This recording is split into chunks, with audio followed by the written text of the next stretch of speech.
Cervical बोल देते हैं कि सर्वाइकल की प्रॉब्लम हो गई। लेकिन मैं यहाँ पर सर्वाइकल जो शब्द है उसका प्रयोग करूंगा हमारी नेक के लिए, या फिर नेक शब्द का ही प्रयोग करूंगा, ठीक है। तो यहाँ पर जो सर्वाइकल स्पाइन है, क्योंकि हमारी बॉडी में क्या है, हमारे ब्रेन से पूरी बॉडी में मैसेजेस भेजने के लिए स्पाइनल कॉर्ड निकलती है, ठीक है। तो वो हमारे बैकबोन के साथ साथ अलाइन होती हुई पूरी बॉडी में फैल जाती है। उस फर्दर आगे डिविजन्स होती जाती हैं। तो जो हमारी सर्वाइकल रीजन में यानी नेक के रीजन में जो स्पाइन होती है उसको सर्वाइकल स्पाइन कहते हैं, ठीक है। और हमारा जो सर्वाइकल रीजन है उसमें जो बैकबोन का पार्ट रहता है उसको सर्वाइकल कहते हैं, जो बैकबोन का स्ट्रक्चर रहता है, ठीक है, कुछ एक वो पार्ट उसमें जो रहता है उसको सर्वाइकल कहते हैं। तो जैसे अलग अलग यहाँ पर वर्टिब्रे रहते हैं, यानी कि बोन्स होती हैं, और उनके बीच में कुशनिंग प्रोवाइड की जाती है जिसको हम लोग डिस्क के नाम से जानते हैं, ठीक है। तो वो जो डिस्क है वो क्या काम करती है, कोई भी दो अगर बोन्स होंगी, जिसे आप यहाँ पर देख सकते हैं C1 C2 करके, ये सारी सर्वाइकल स्पाइन की डायग्राम आपको दिखाई गई है। तो जो बोन्स हैं, जो उसके बीच में डिस्क है, वो शॉक एब्जॉर्बिंग का काम करती है, उनको हम कहते हैं वर्टिब्रल डिस्क। और ये जो हड्डी होती है यहाँ पर आप देख सकते हैं अलग अलग है यहाँ पर नंबरिंग के हिसाब से, उसको हम वर्टिब्रे कहते हैं।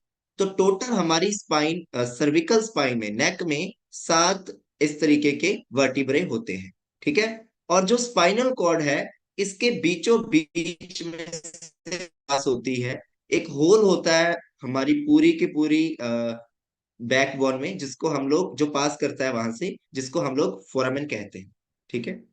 तो अब सर्वाइकल का बेसिकली फंक्शन क्या है, क्या काम है सर्वाइकल का।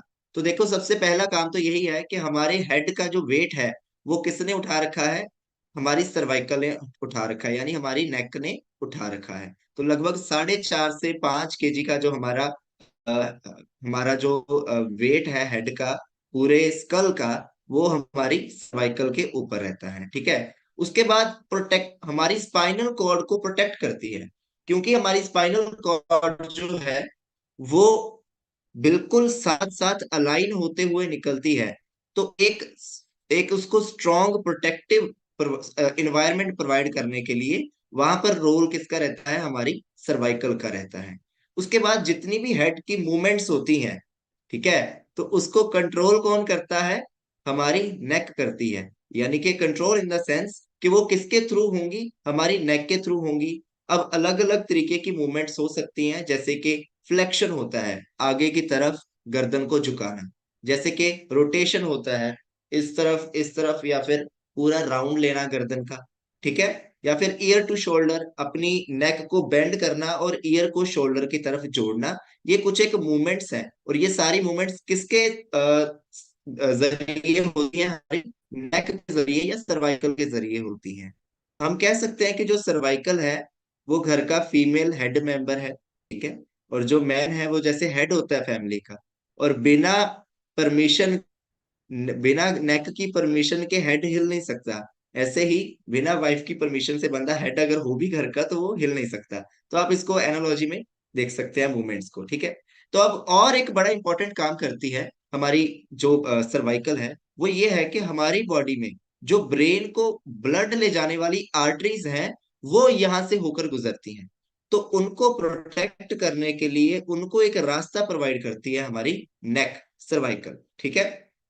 अब इसमें सिर्फ और सिर्फ डिस्क या फिर हड्डियां ही नहीं होती, बोन्स ही नहीं होती, उसके अलावा हमारी नेक में बहुत सारे मसल्स, लिगामेंट्स होते हैं। अब मसल्स, लिगामेंट्स की हम डेफिनेशन में नहीं जाएंगे। ओवरऑल जहां पर भी हमारी बॉडी में जॉइंट्स होते हैं, इतना समझ लीजिए कि वो जो जॉइंट्स की हेल्थ में वहां के सराउंडिंग मसल्स और लिगामेंट्स का बहुत ज्यादा रोल रहता है। वो जॉइंट्स को किस तरीके से हेल्दी रखना है, उनको किस तरीके से बांध कर रखना है एक दूसरे के साथ, उसमें मसल्स और लिगामेंट्स का बहुत बड़ा रोल रहता है। तो ये एक ओवरऑल स्टेबिलिटी लाने में हमारी गर्दन की मदद करते हैं हमारे मसल्स और लिगामेंट्स। डिस्क की जैसे हम ऑलरेडी डिस्कशन कर चुके हैं कि कोई भी दो वर्टिब्रे के अंदर एक डिस्क होती है।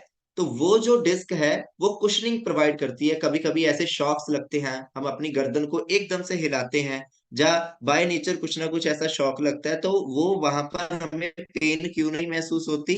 क्योंकि हमारी डिस्क अच्छे से काम कर रही है। तो उसका हेल्दी रहना बहुत जरूरी है, वो हम आगे के सेशन में डिस्कस करेंगे। अब बात करते हैं स्पाइनल कॉर्ड की। तो स्पाइनल कॉर्ड क्या है? जैसे हमने डिस्कस किया कि स्पाइनल कॉर्ड को प्रोटेक्ट करती है। तो ये ऐसा एक नेटवर्क है हमारी नर्व्स का, जो कि ब्रेन से लेकर के पूरी बॉडी के मैसेजेस को कलेक्ट करता है। ठीक है? तो जैसे ब्रेन अगर पावर हाउस है, तो वहां से निकलने वाली वायर्स जो है वो काम करती है नर्व्स का, और उसमें जो मेन वायर होती है वो हमारी स्पाइनल कॉर्ड है, जो कि आगे चलकर डिस्ट्रीब्यूट करती है अलग अलग जगह। अब हम बात करते हैं, यहाँ पर आप देख सकते हैं कि दोनों चीजों की नेमिंग है। जो हमारी स्पाइन से निकलने वाली नर्व है उसको भी कुछ ना कुछ नाम दिया गया है। उनको बोलते हैं सर्वाइकल स्पाइन नर्व्स। ठीक है? और जो हमारे वर्टिब्रे हैं उनको भी नाम दिया गया है। तो हमारे यहाँ पर अगर नेक में देखें हम, ठीक है, तो वहां पर 7 वर्टिब्रे होते हैं जिनको कहते हैं सर्वाइकल वर्टिब्रे, और 8 वहां से नर्व्स निकलती हैं जिनको हम कहते हैं सर्वाइकल नर्व्स। ठीक है? तो अब इन नर्व्स का अलग अलग काम है। ये मैं आपको इसलिए बता रहा हूं, क्यों हमारी बॉडी में अगर हमारी नेक में कोई ना कोई प्रॉब्लम हो जाए, कोई इंजरी हो जाए, चोट लग जाए, तो पूरी की पूरी बॉडी का जो पॉस्चर है, या पूरी की पूरी बॉडी जो है वो अफेक्ट होती है। उसका क्या कारण है? क्योंकि यहाँ पर हमारी सर्वाइकल नर्व्स होती है। ये जो नर्व्स है इनको अलग अलग अभी काम दिया हुआ है। जैसे हमने नंबरिंग अभी डिस्कस करी, ये नर्व्स जो निकल रही हैं यहाँ से आप देख सकते हैं येलो वाली साइड पे, जैसे C1 C2 C3, इनका क्या काम है? कि जो हमारी नेक और हेड की जो मूवमेंट है उसको एक तरफ को लेकर जाना है, आगे लेकर जाना है, उसको कंट्रोल करने में बहुत मदद करती। सर्वाइकल नर्व जो C2 है, जो दूसरे नंबर की नर्व है, उसका काम क्या है? कि हमारी अपर हेड की जो सेंसेशन है वो किस तरीके से ब्रेन तक पहुंचती है, वो हमारी C2 से पहुंचती है। ऐसे ही C3 का काम जो है वो हमारी बैक साइड, बैक्स और साइड जो एरिया है हेड का, उसकी जो सेंसेशन पहुंचाती है। C4 जो है हमारा शोल्डर रीजन, हमारा डायाफ्राम, उसको कंट्रोल करने में हेल्प करती है, और अपर आर्म्स को भी कंट्रोल करती है। इसी तरीके से जो C5 है, ठीक है, सर्विकल नर्व नंबर 5 जो है, वो हमारे शोल्डर और बाइसेप के जो मसल्स हैं उनको कंट्रोल करने में यहाँ पर काम करती है, उसको कंट्रोल करने में हेल्प करती है। इवन हमारी एल्बो तक का भी कंट्रोल C5 के पास रहता है। और C6 जो है वो हमारी रिस्ट, हमारी जो बाजू है, ठीक है, वहां पर जहाँ गुट बनता है, जहां पर हाथ स्टार्ट होता है, वहां के जो कंट्रोल का कोऑर्डिनेशन का काम कौन करता है? C6 करती है। और जो C7 है वो हमारी फिंगर से लेकर के बैक तक के पूरे के पूरे जो मसल्स हैं उनको ओवरलुक करती है। और जो C8 है वो हमारी आर्म की जो फिंगर्स की सबसे छोटी उंगली, जिसको हम स्मॉल फिंगर कहते हैं, ठीक है, उसको कंट्रोल करने में हेल्प करती है। तो ऐसे अलग अलग फंक्शन है। अब हम डिस्कस करते हैं कि क्या कारण है कि हमारी जो सर्वाइकल स्पाइन है उसमें पेन रहती है, या फिर उसमें क्या क्या प्रॉब्लम्स आ सकती हैं। तो सबसे पहले, जब नेक में पेन होना, ये एक सबसे पहला मतलब सिम्टम है। अपने आप में ये प्रॉब्लम नहीं है, ये एक सिम्टम है कि कोई ना कोई प्रॉब्लम अंदर बन रही है। तो जैसे ही हमारे कभी गर्दन में पेन हो रही है एक दो बार, तो एक्सरसाइज कीजिए। अगर ये पेन ज्यादा समय तक होती रह रही है ना, बार बार ठीक करने से भी हट नहीं रही, तो इसका मतलब कोई ना कोई सीरियस डिजीज जो है वो यहाँ पर डेवलप हो रही है, बन रही है। तो अब हम देखते हैं कि कौन कौन सी कंडीशन हो सकती है। हमें इसको इग्नोर नहीं करना है अगर ज्यादा देर तक प्रॉब्लम रहती है, क्योंकि ये कारण क्या हो सकता है? डीजेनरेटिव कंडीशंस, यानी कि एज के साथ साथ बॉडी की जो बोन्स हैं, जो मसल्स हैं, वो धीरे धीरे अब एजिंग की ओर जा रहे हैं। ठीक है? वो धीरे धीरे अब उनके जो सेल है उनमें काम करने की इतनी क्षमता नहीं रही, जिस वजह से अगर बोन्स में जो बोन की डेंसिटी है वो कम हो जाती है, यानी बोन्स जो है वो कमजोर होना स्टार्ट हो जाती हैं, तो उसका कारण हो सकता है ओस्टियो आर्थराइटिस। ठीक है?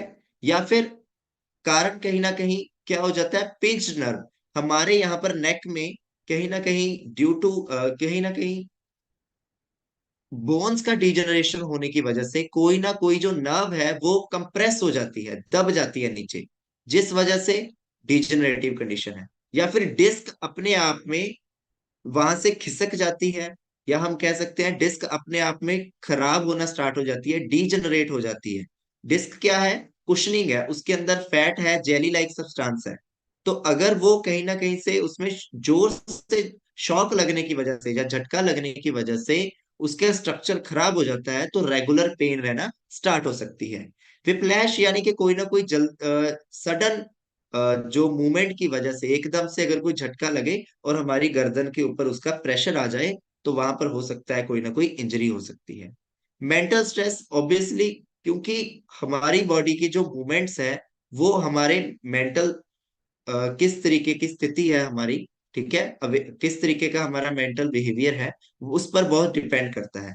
तो जब हमारी बॉडी को स्ट्रेस रहता है, तो रेगुलर मसल्स जो है वो कॉन्ट्रैक्ट होते हैं, जिस वजह से हमारी बॉडी में अगेन सर्वाइकल की प्रॉब्लम हो सकती है, सर्वाइकल में पेन हो सकती है।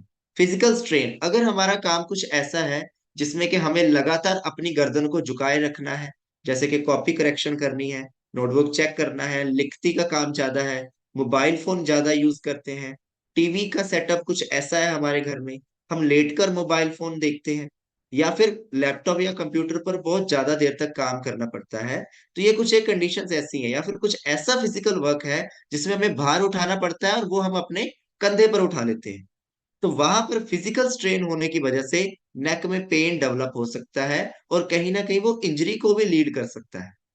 या फिर कुछ ना, कभी हम लोगों का सिटिंग पैटर्न ऐसा है कि हम बहुत ज्यादा रेस्टिंग स्टेट में बैठ जाते हैं, कि पूरा का पूरा वजन जो है वो अपने हिप्स पर लाने की वजह से हम अपनी नेक के ऊपर डाल देते हैं, क्योंकि हम पीछे की तरफ दीवार या फिर तकिए का सहारा लेते हैं।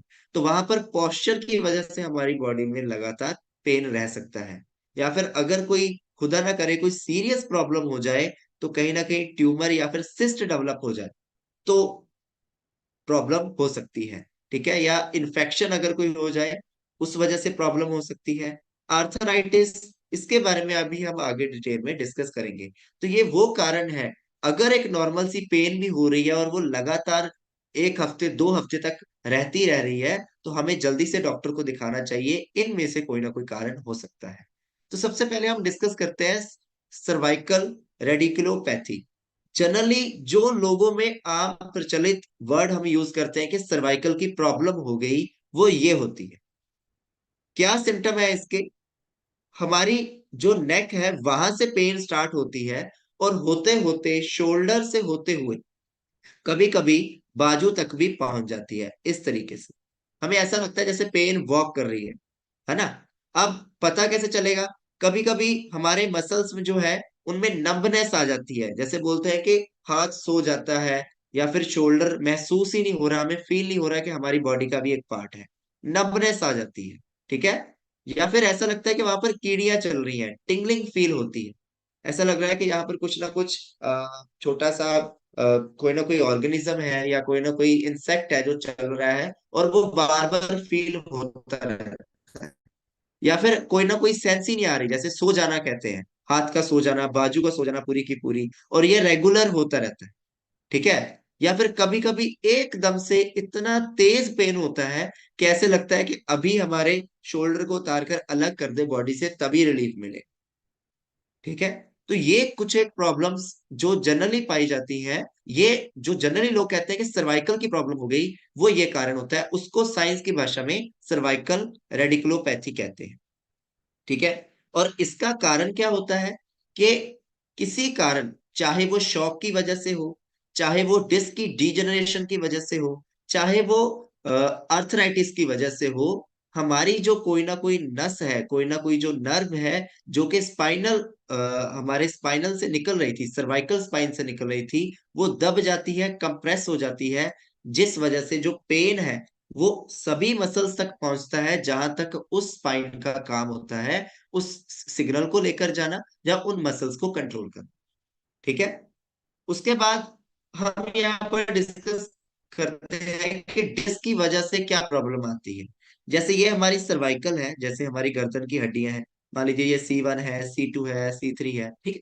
तो ये अलग अलग है। तो हमारे उसके बीच में डिस्क होती है। तो नॉर्मली आप देख सकते हैं जो डिस्क हेल्दी है वो पूरे तरीके से फ्लैट है, ठीक है। और उसके ऊपर कोई भी डिजेनरेशन या फिर हम कह सकते हैं टूटी हुई नहीं है, पूरी तरीके से हेल्दी है। अगर वो डिस्क जोर से यहां से प्रेशर लगा और क्या हुआ, वो डिस्क का कुछ हिस्सा साइड को बाहर को निकल के आ गया। जब बाहर को निकलने वाली चीज उसको कहते हैं बल्ज आउट। तो अगर वो खिसक कर थोड़ी बाहर को आ जाए, जिसको हम कहते हैं बल्जिंग डिस्क की स्टेट हो गई है। और सिवियर होते होते होते ये ज्यादा अगर बाहर को आ जाती है, जैसे आप देख सकते हैं, और ये अंदर की तरफ को घुस जाती है, उसको हम कहते हैं हेरिनेटेड डिस्क। उसके बाद एक प्रॉब्लम आती है, अगर ये डिस्क का मटेरियल जो है वो किसी तरीके से खराब होना स्टार्ट हो जाए। जो आउटर कवरिंग है डिस्क की, वो खराब हो जाती है प्रॉपर न्यूट्रिशन ना होने की वजह से, प्रॉपर सेचुरेटेड फैट या हेल्दी फैट की कमी की वजह से, प्रोटीन की कमी की वजह से। तो हमारी बॉडी में क्या हो जाता है, डीजनरेशन ऑफ डिस्क हो जाता है। या फिर प्रॉपर न्यूट्रिशन ना मिलने की वजह से या बार बार शॉक लगने की वजह से डीजनरेशन हो जाता है, और डिस्क जो है वो पतली हो जाती है, थिन हो जाती है। तो ये डिस्क की प्रॉब्लम की वजह से भी सर्वाइकल का पेन हो सकता है, ठीक है। और कभी कभी क्या होता है कि जब हमारी बॉडी में डिस्क का, एक तो डिस्क का डीजनरेशन होना भी, जब ये हड्डियां आपस में, वर्टिब्रे आपस में फ्रिक्शन होगा, आपस में घसेंगे, तो वहां पर क्या है, पेन होनी स्टार्ट हो जाएगी। तो जो हमारा बोन है वो स्मूथ होने की वजह से वहां पर स्पर्स निकलने स्टार्ट हो जाएंगे। जैसे आप समझ लीजिए कोई चीज को तोड़ते हैं, एक है कटिंग करना किसी चीज की और एक है तोड़ना। तो जब हम किसी चीज को तोड़ते हैं तो उसके जो एजिस है वो इतने शार्प नहीं होते। तो वैसे वहां पर सिचुएशन पैदा हो जाती है, उसको हम बोन स्वर्स कहते हैं। उनके उनके अंदर जो नर्व्स की प्रॉब्लम है वो ज्यादा पाई जाती है अगर बोन स्पर्स डेवलप हो जाए। अगर बोन घिस जाती है आर्थराइटिस की वजह से, तो वहां पर जो नस है वो कंप्रेस होने के, उनको दबने के चांसेस बढ़ जाते हैं, ठीक है। उसके बाद बात करते हैं सर्वाइकल स्पॉन्डिलाइसिस। इसी को आर्थराइटिस ऑफ नेक भी कहा जाता है। ये एज की वजह से होता है, एजिंग की वजह से होता है। जैसे जैसे हमारी डिस्क है वो डीजनरेट करना स्टार्ट करती है। तो जैसे आप यहाँ पर डायग्राम में देख पा रहे हैं कि डिस्क का डीजनरेट होने की वजह से बोन्स पर डेवलप हो गए हैं, ठीक है। और उसी वजह से जो है, अगर कोई नर्व वहां पर आ जाती है तो बहुत ही जरा सा मूवमेंट होने से ही हमें बहुत सीवियर पेन होती है। तो ये कहीं ना कहीं कारण बनता है स्पॉन्डिलाइसिस। आगे हम डिस्कस करते हैं और क्या प्रॉब्लम हो सकती है अगर कोई सीवियर इंजरी हो जाए, कोई बहुत भारी चोट लग जाए सामान उठाते टाइम, या ऊपर से कुछ गिर जाए। तो सर्वाइकल में स्पाइनल कॉर्ड की इंजरी हो जाती है। तो इवन मतलब ऐसा होता है कि गर्दन उठाना भी मुश्किल हो सकता है। तो हमें ऐसी चीजों से बचकर रहना चाहिए। दूसरा इसमें बहुत बड़ा रोल है हमारी डाइट का, वो इस तरीके से कि अगर हमारी हड्डियां मजबूत होंगी, हमारा बोन स्ट्रक्चर अच्छा होगा, तो ये प्रॉब्लम कम आती है जितना। लेकिन फिर भी हमें प्रिवेंशन करनी है हजार्डक इवेंट से, ठीक है। उसके बाद बात करते हैं सर्वाइकल स्टेनोसिस। जैसे मैंने आपको बताया था कि हमारी स्पाइनल कॉर्ड जो है वो फोरामेन में से, हमारी वर्टिब्रे यानी कि हड्डी में से एक होल होता है जहां से पास करती हुई, उसकी प्रोटेक्शन लेती हुई हमारे ब्रेन से बाकी बॉडी को जोड़ती है। तो अगर कहीं ना कहीं वो जो हमारा होल है, फोरामन होता है, वो थोड़ा सा पतला हो जाए, स्पाइनल कैनाल जो है वो पतला हो जाए, क्यों? क्योंकि हमारी जो हड्डियों की मूवमेंट है वो सही किसी तरीके से अलाइनमेंट हिल जाती है, और उस वजह से जो हमारी स्पाइन है वो कंप्रेस हो जाती है, उसकी जो नर्व्स हैं वो पिंच हो जाती है, जिस वजह से जरा सी भी मूवमेंट बॉडी में, पूरी बॉडी में दर्द कर सकती है। इसको हम कहते हैं सर्वाइकल स्टेनोसिस, ठीक है। तो ये कुछ एक हमने अभी डिस्कस किए कारण, कि क्या कारण हो सकता है नेक पेन होने का। एक तो हमने डिस्कस किया कि कहीं ना कहीं नर्व प्रेस हो सकती है। दूसरा, हमारी जो अर्थराइटिस की वजह से जो सर्वाइकल की बोन्स है वहां पर नेक की बोन्स है, उनमें प्रॉब्लम हो सकती है। तीसरा, डिस्क में प्रॉब्लम हो सकती है, ठीक है। तो ये तीन कारण है। अब इनको आइडेंटिफाई करने के लिए कि किसी की अगर नेक में पेन है वो क्या कारण है, अलग अलग मेथड्स हैं, ठीक है। एक्सरे रिकमेंडेबल इतना ज्यादा नहीं है, क्योंकि हमने अभी डिस्कस किया है कि हमारी नेक में सिर्फ और सिर्फ हड्डियां ही नहीं, डिस्क, नर्व्स, बोन्स, ठीक है, उसके साथ साथ में मसल्स और लिगामेंट्स भी होते हैं। तो मसल पुल होने से भी यहाँ पर पेन होने का कहीं ना कहीं कारण हो सकता है।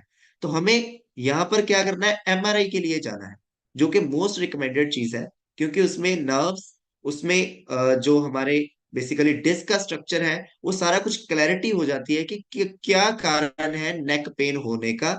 अकॉर्डिंगली हम उसके ऊपर काम कर सकते हैं। और अगर स्टार्टिंग में अगर हम बात करें, घर पर कोई भी इनमें से प्रॉब्लम हो, रेगुलर अपने आप को फिट रखने के लिए, तो हमें क्या कर सकते हैं, हम हॉट थेरेपी ले सकते हैं। कभी कभी मसल्स का जो, अगर हम ओवर वर्क कर लेते हैं, ओवर स्ट्रेन हो जाता है हमारे मसल्स के ऊपर, तो उसका ब्लड फ्लो अच्छा करने के लिए हम हीट थेरेपी ले सकते हैं, या फिर कोल्ड थेरेपी। क्यों, जब हमारी बॉडी में ब्लड फ्लो कुछ इस तरीके से होता है कि स्वेलिंग होनी स्टार्ट हो जाती है नेक में, ठीक है, इन्फ्लेमेशन हो जाती है, तो उसको कम करने के लिए हम लोग cold therapy, cold water wash भी ले सकते हैं, या फिर आइस क्यूब्स को भी यहाँ पर रख सकते हैं, ठीक है।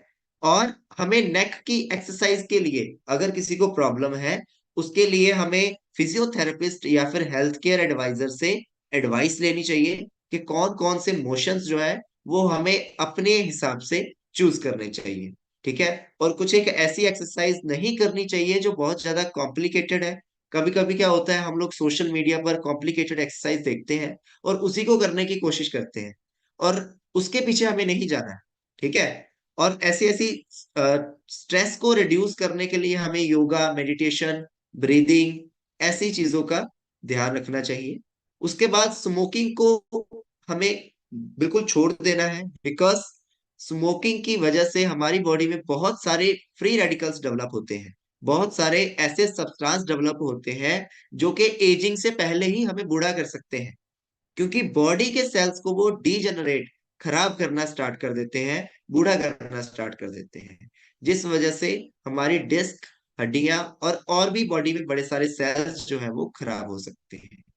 उसके अलावा हमें अपनी डाइट में शुगर को कम करना है, क्योंकि जो शुगर है वो आगे चलकर इंसुलिन रेजिस्टेंस को बढ़ाती है, जो कि रिकवरी, या फिर हमारी बॉडी में अगर कोई इंजरी हो जाए उसकी रिकवरी के लिए, या हमारे सेल्स में डीजनरेशन को बढ़ाती, ठीक है।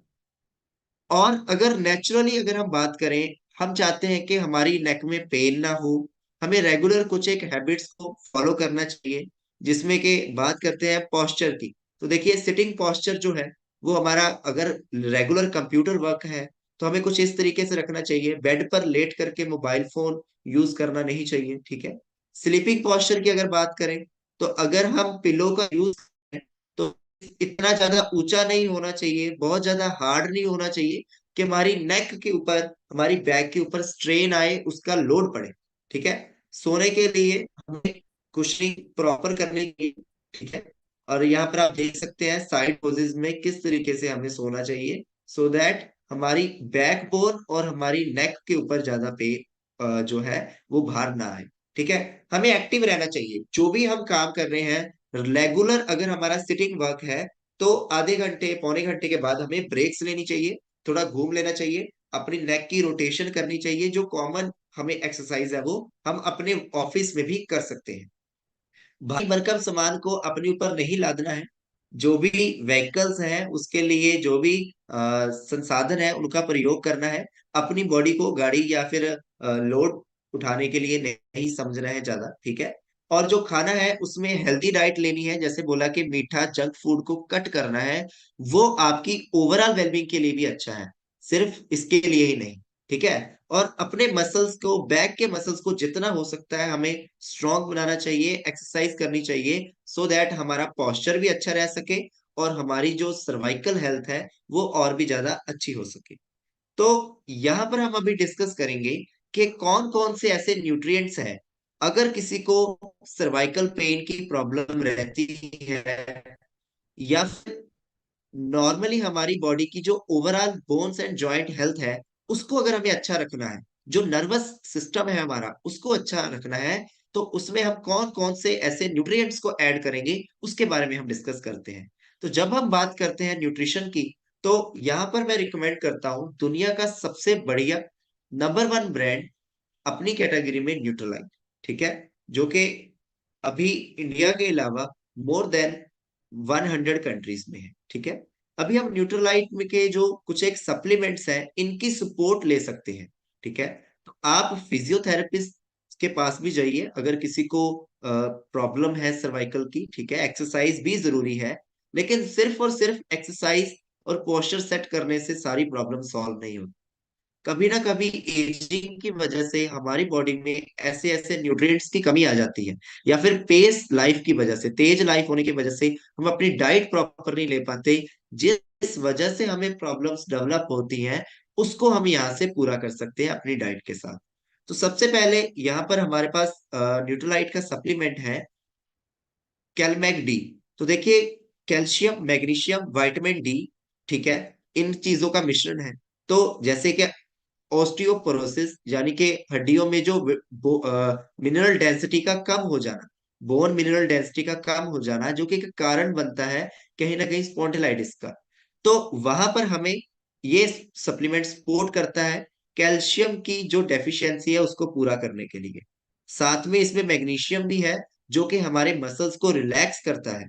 इसमें K2 है जो कि कैल्शियम और विटामिन डी को डायरेक्ट करता है हमारी हड्डियों के ऊपर, हमारी बोन्स के ऊपर, जिससे कि हमारी बॉडी में जो एब्जॉर्प्शन है कैल्शियम की वो और अच्छे से हो पाती है।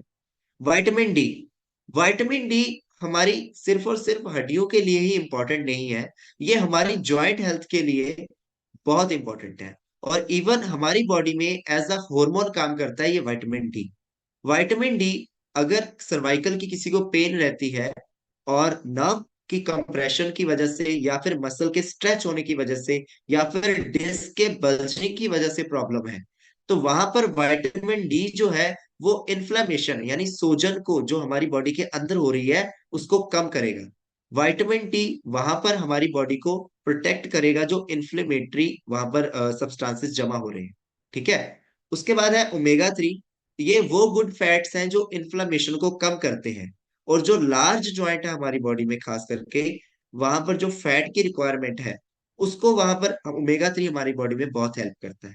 सिर्फ और सिर्फ हमारी बोन या जॉइंट हेल्थ के लिए ही नहीं, उसके अलावा ये हमारी हार्ट हेल्थ को भी अच्छा लगता है, हमारी आई साइट के लिए बहुत अच्छा है, ठीक है। और उसके साथ साथ हमारे बालों को भी ये अच्छा रखता है, शाइन रखता है। अब बात करते हैं विटामिन बी। देखिए, जैसे कि हमने बात की कि यहाँ पर सर्वाइकल की जो प्रॉब्लम है उसके साथ साथ एसोसिएटेड है हमारी नर्व्स। तो हमें अपनी नर्व्स को भी हेल्दी रखना है। तो जो हमारी नर्व्स है उसमें अलग अलग तरीके के सिग्नल्स ट्रांसफर होते हैं, और उसको बहुत ही ज्यादा हेल्प, उस सिग्नल को मेंटेन करने में बहुत ज्यादा हेल्प करता है विटामिन बी, ठीक है। स्पेशली विटामिन B6 जो है हमारी नर्व्स के ऊपर एक परत बनाई होती है जिसको हम मेलानिन कहते हैं। वो एक शीथ होती है, मतलब एक लेयर होती है जो कि सिग्नल्स को अच्छे से पहुंचाने में हेल्प करता है, ठीक है। इसीलिए विटामिन बी और ओमेगा 3 हमारे ब्रेन के लिए भी अच्छे हैं, क्योंकि ये हमारे जो इम्पल्सेस हैं, इलेक्ट्रिकल इम्पल्सेस जो सिग्नल्स ब्रेन तक पहुंचते हैं बॉडी के थ्रू, उनको और भी ज्यादा अच्छा बना देता है। तो विटामिन बी जो है ये बी कॉम्प्लेक्स है। तो विटामिन B6 जो है, विटामिन B12 जो है, वो हमारे नर्वस हेल्थ के लिए बहुत अच्छा है, ठीक है। अब अश्वगंधा जो है, ये डीएनए फिंगरप्रिंटिंग से बनाया गया इतना अच्छा प्रोडक्ट है, ऑर्गेनिक हर्ब है। ये हमारी बॉडी को, नर्वस सिस्टम को जो है वो रिलैक्स करने में हेल्प करता है। मसल हेल्थ के लिए बहुत अच्छा है अश्वगंधा, ठीक है। और हमारी बॉडी में जो जल्दी से थकावट हो जाती है उसको दूर करने में बहुत हेल्प करता है। तो ये जस्ट एक ओवरव्यू है इन सप्लीमेंट्स के बारे में, ठीक है। जिसने भी आपको इनवाइट किया है, आप उनके साथ, अगर किसी को सर्वाइकल की प्रॉब्लम है, पहले तो खुद के घर में चेक कीजिए कि किसी को प्रॉब्लम तो नहीं है, उनके साथ डिस्कस कीजिए। अगर उसके अलावा आपके नॉन में कोई है जिनको कोई प्रॉब्लम है, तो उसके बारे में आप डिस्कस कर सकते हैं, ठीक है। और वो आपको डेफिनेटली राइट एक अप्रोच के थ्रू सोल्यूशन प्रोवाइड करेंगे। न्यूट्रलाइट सप्लीमेंट्स के साथ साथ आपको प्रॉपर पहले आइडेंटिफाई करना है कि कॉज क्या है नेक पेन का, फिर आपको अकॉर्डिंगली सप्लीमेंट्स की हेल्प लेनी है। मेडिकेशन के ऊपर भी जा सकते हैं, क्योंकि सप्लीमेंट्स का जो ड्यूरेशन है वो थोड़ा सा ठीक होने में टाइम लगता है। ठीक है। और इंस्टेंटली अगर किसी को पेन जाता है तो हम पेन किलर का सहारा लेते हैं। तो आई होप मैं कुछ ना कुछ इन्फॉर्मेशन यहाँ पर जो आपको डिले करी है, ठीक, यहाँ पर डिलीवर करी है, तो उसमें से आपके लिए यूजफुल होगी। तो thank you very much, back to host. Great great great, very great. So आज का जो सेशन बहुत अच्छा था। तो जिसमें आपने बताया कि हमारी जो बोन हेल्थ है, जो हमारी सर्वाइकल की जो हड्डियां हैं वो क्या क्या है उसमें, C1 C2 C3, ये सारी कोड आपने बता दी। तो हमारे जो श्रोता है वो इन सभी का यूज करके अपनी बाजू वगैरह अच्छी तरह हिला सकते हैं। और इसके साथ ही जो हमारे फिजियोथेरेपिस्ट हैं, जो डॉक्टर जितेंद्र जी, वो हमारा साथ देंगे अभी।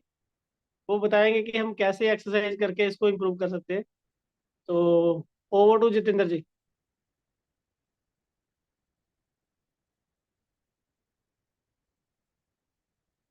हेलो। हाँ जी, मैंने बना दिया आपको को होस्ट। हेलो सभी को नमस्कार। मेरा नाम doctor Jitendra Singh, by profession physiotherapist. दोस्तों, आज जो सेशन था वो इंफॉर्मेशन वाला था। चरणजीत ने कोई ऐसी बात नहीं है जो डिस्कस नहीं की है। दोस्तों, मैं आपको एक बात बताना चाहता हूँ। मेरे ना क्लिनिक के सामने बिल्कुल चक्की है, आटा चक्की।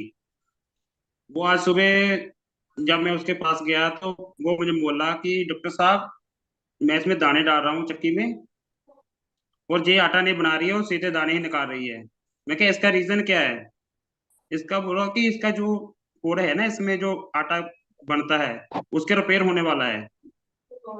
ठीक है दोस्तों, ऐसे ही हमारी शरीर बॉडी है कि ये तो नहीं है कि हम डाइट ले रहे हैं। अभी कोई पेशेंट आता है, हम उसको कैल्शियम रिकमेंड करते हैं और वो बोलता है कि डॉक्टर साहब नहीं, हम कैल्शियम रिच फूड ले लेंगे। कि हम डाइट तो ले रहे हैं, काफी समय से जो भी शुरू से डाइट ले रहा है, कोई भी खाना तो खा ही रहा है, वो सभी खाना खा रहे हैं। लेकिन बात ये नहीं है कि खाना खाने की है, बात ये है कि हमारा लीवर उसको कन्वर्ट कर रहा है, कैल्शियम में कन्वर्ट कर रहा है।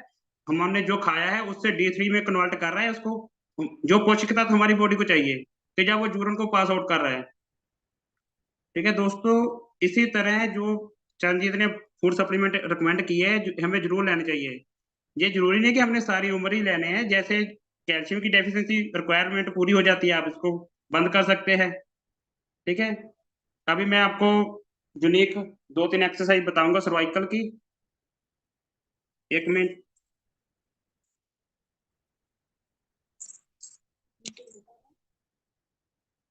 नहीं नहीं, इसको थोड़े नीचे कर दो। देखो दोस्तों, रोटेट शोल्डर रोटेट करना है। ਤੁਹਾਡੀ ਕੋਣੀ आपस में सामने आके मिलने चाहिए।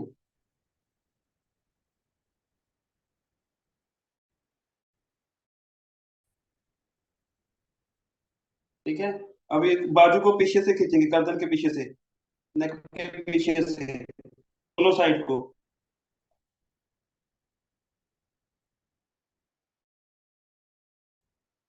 होल्ड कर सकते हैं इसको 5 सेकंड ऊपर जाकर। इसको ज्यादा जोर से नहीं करना, जितना आप खींच सकते हैं आराम से। ठीक है। और शोल्डर की मूवमेंट करनी है घुटनों पे, घुटनों पे हाथ रख के शोल्डर की मूवमेंट करनी है, दोनों तरफ कर सकते हैं। और ऐसे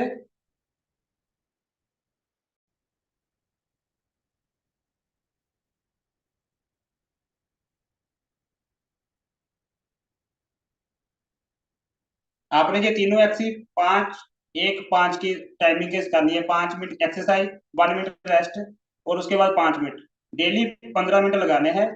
और आप देखोगे आपके सर्वाइकल में दिन दिन में दिन जो दर्द है वो गायब हो जाएगी। Thank you.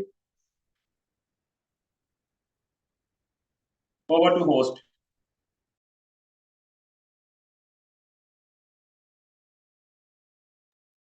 हाँ जी, बहुत ही अच्छा।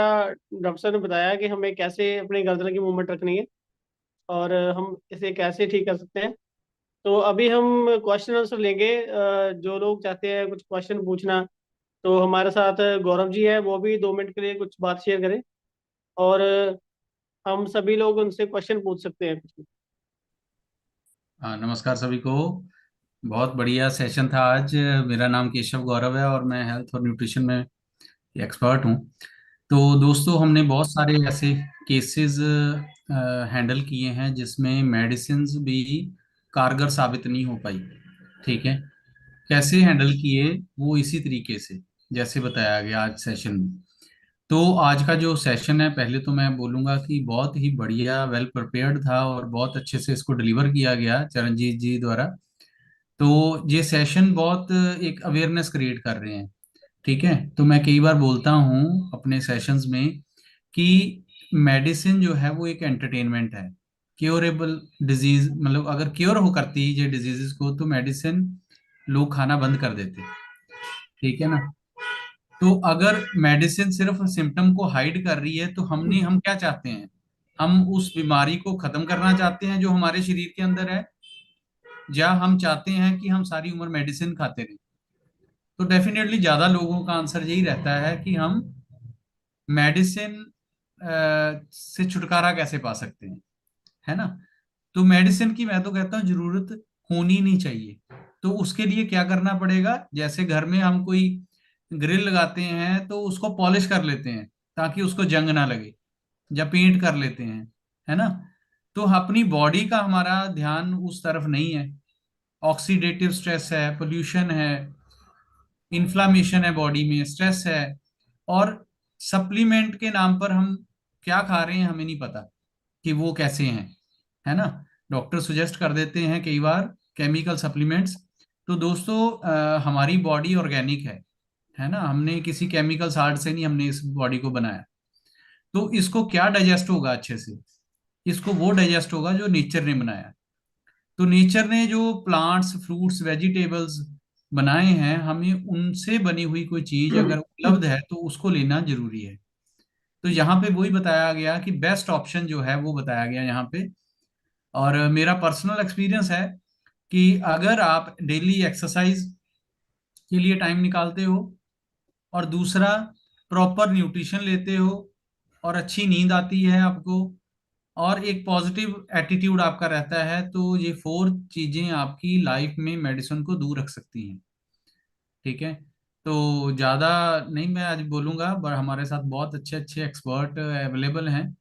तो जैसे बताया गया कि अगर कोई क्वेश्चन आंसर है तो आप पूछ सकते हैं। Thank you. तो किसी का क्वेश्चन है तो अपना हैंड रेज करके वो पूछ सकता है।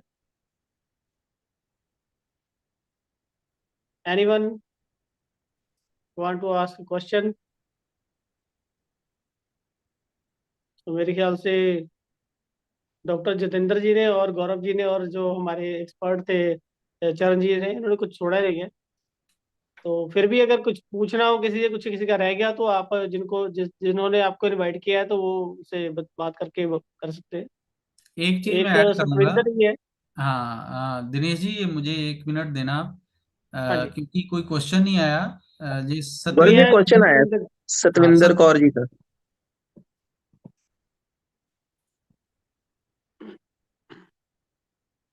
हाँ, सतविंदर जी पूछ सकते हैं आप। कीजिए अनम्यूट।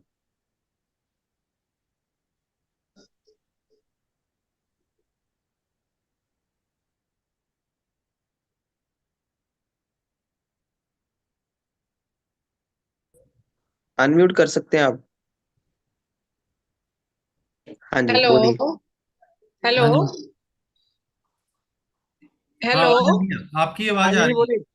आवाज आ रही है सर? हाँ जी। हाँ जी हाँ जी बोलिए आप। हाँ जी सर।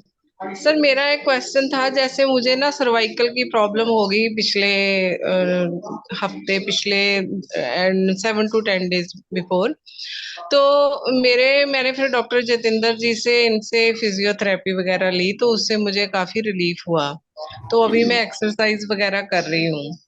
तो ऐसे है कि अगर ये जैसे मैंने ये एक्सरसाइजेस करती हूँ, तो ऐसे है कि हमें मिनिमम कितना टाइम देना चाहिए दिन में इनको एक्सरसाइजेस के लिए? हाँ जी गौरव जी हाँ। प्लीज। मैम मैम उन्होंने आपको बताया था सेशन के दौरान ही, अभी डॉक्टर साहब ने, कि 15 मिनट्स अ डे आपको डिवोट करने हैं। 5 मिनट्स एक्सरसाइज करनी है, 1, फिर 1 मिनट ओके। की रेस्ट लेनी है, देन 5 मिनट्स डिवोट करने हैं दूसरी एक्सरसाइज को, ए, 1 मिनट की रेस्ट। एक सर और सवाल था कि जैसे ये है कि जैसे हम जानते हैं कि स्ट्रेस एंड सर्वाइकल जो प्रॉब्लम है इसमें बड़ा मतलब कि गहरा कोरिलेशन है। तो हम्म। जैसे आपने ये सर्वाइकल के ऊपर लगाया, ऐसे कोई एंजाइटी के ऊपर भी कुछ ऐसा आप सेशन करिए। डेफिनेटली मैम, अभी एक दो सेशंस प्लान्ड आउट है नेक्स्ट, और कोशिश करेंगे कि इसी मंथ के एंड तक हम एंजाइटी और स्ट्रेस पे भी एक सेशन कर देंगे। हाँ जी, हाँ जी, ठीक हाँ जी। ठीक है। Okay, thank you sir, thank you. आपका सेशन बड़ा अच्छा रहा, इंफॉर्मेटिव था। Okay ma'am, thank you. तो एनी अदर क्वेश्चन प्लीज।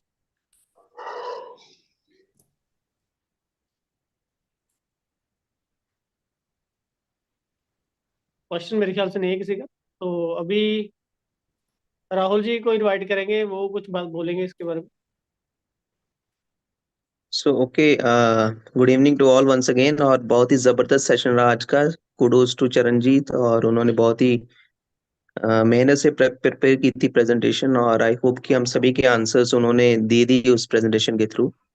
और डॉक्टर साहब ने तो स्पेशल थैंक्स है टू डॉक्टर साहब, doctor Jitendra ji, being a physiotherapist. उन्हें अपने बिजी स्केड्यूल में से हमारे लिए टाइम निकाला, पूरे सेशन में रहे और हमें लास्ट में एक्सरसाइज भी बताई। और जबरदस्त, इनका एक चैनल भी है यूट्यूब पे, और वहाँ पे भी एक्सरसाइज की वीडियो से शेयर करते रहते हैं। और जबरदस्त होस्टिंग आज दिनेश जी की।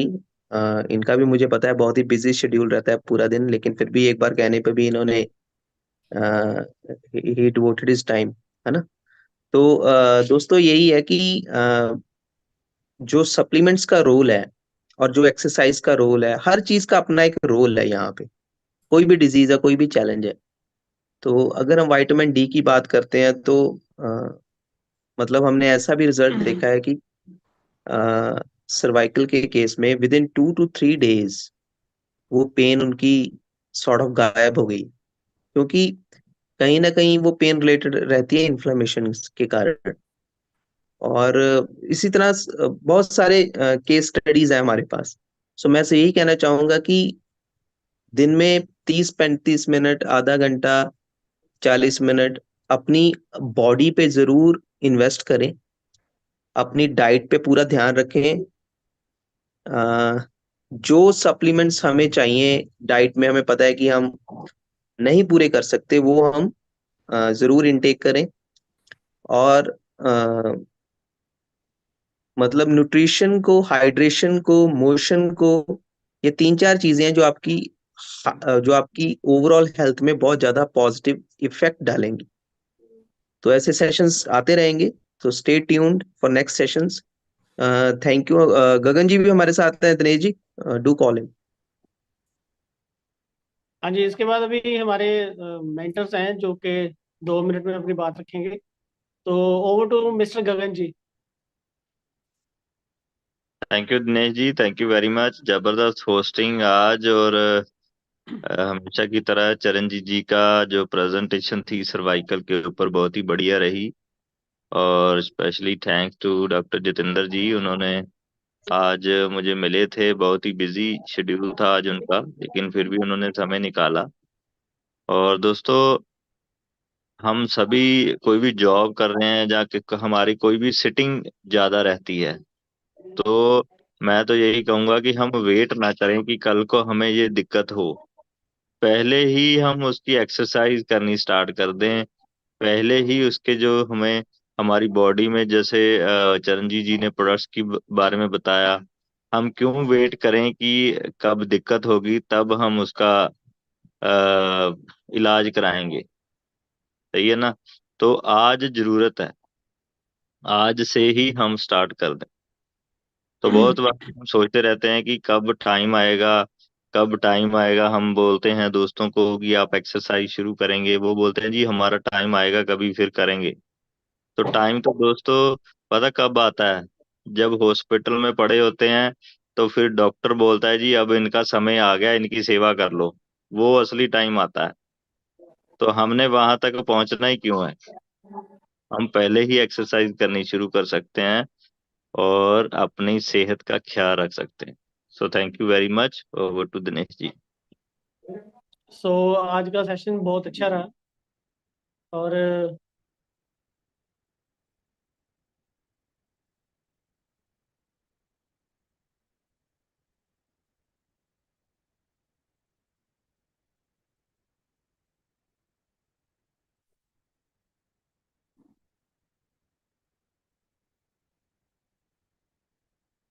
बात करें दिनेश जी। हाँ जी राहुल जी, दरअसल स्क्रीन मेरी आउट होगी। सो आज का सेशन बहुत अच्छा रहा और हम आगे भी सेशन करते रहेंगे और एक नेक्स्ट सेशन के साथ हम आपको पहले इन्फॉर्म कर देंगे। सो मीटिंग अभी ओवर करते हैं। Thank you very much.